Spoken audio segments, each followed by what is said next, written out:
આજે તો મતદાનનું પર્વ પવિત્ર પર્વ છે, પણ અમારામાં તો દિવાળી જેવો ઉલ્લાસ છે, બરાબર છે.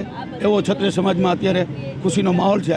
આપ જોઈ રહ્યા છો કે રજવાડી પોશાક સાથે બધા ક્ષત્રિયો મતદાન કરવા આવ્યા છે. બહેનો રજવાડી પોશાકમાં મતદાન કરવા આવ્યા છે. 7 વાગ્યાથી 10 વાગ્યા સુધીમાં ક્ષત્રિય સમાજમાં અમારું મતદાન થઈ જશે. ત્યારબાદ 10 વાગ્યા પછી જે અમે આયોજન કરેલું છે, જે દરેક એરિયામાં સોસાયટીમાં 10-10 જણાની ટીમ છે, એ મતદાર યાદી જોઈ અને મતદાન જે ન થયું અને મતદાન કરવા માટે મતદાન મથક સુધી પહોંચાડવા માટેની જવાબદારી આપી છે.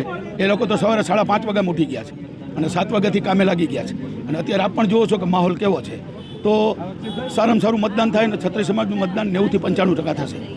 1% નહીં, ઉલટાનો જેટલું ડેમેજ કરવા જાય છે એટલો રોષ વધતો જાય છે અને એટલા ક્ષત્રિય સમાજમાં યુવાનોમાં પણ એક આક્રોશ થાય છે, બરાબર છે. એટલે વધુમાં વધુ પ્રયાસ કરે છે ડેમેજ કરવાના, અને ડેમેજને બદલે વધુમાં વધુ એ જ તમને બતાવવામાં આવશે કે જ્યારે 4 તારીખે પેટી ખુલશે ત્યારે અમારું એક જ સૂત્ર ગામમાં આપ્યું છે, બેટી બચાવો ને પેટી છલકાવો. પેટીઓ છલકાઈ જાય, બરાબર છે. આ બેટીઓની ટિપ્પણી જે કરી છે એનું પરિણામ જરૂર પણ મળશે.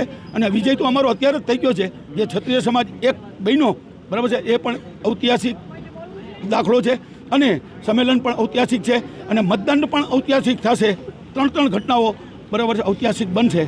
સૌ પ્રથમ મારે એ જ કહેવાનું રહ્યું કે જે દીકરાઓમાં, લેડીઝમાં જે ઉત્સાહ છે આ પરિણામમાં કેવી રીતે ફેર લાવવાનો અને સર્વ સમાજનું જે સમર્થન છે તે અહીંયા લોકશાહી સાથે રાષ્ટ્રપ્રેમ બતાવવામાં ખૂબ જ સક્રિયતા સાથે જોઈ રહ્યો છું.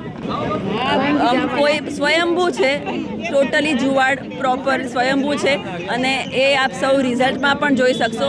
માત્ર એક અપીલમાં સૌ કોઈ ક્યાં કેવી રીતે સવારથી અત્યાર સુધીમાં હજારો ફોટા આવી ગયા છે. મારો સમાજ મારું સ્વાભિમાન, આની સાથે સૌ કોઈ આ મુહિમ પર આગળ વધી રહ્યા છે. તેમાં કોઈને સ્પેશિયલી અલગથી કહેવાની કોઈ જરૂરિયાત રહેતી નથી.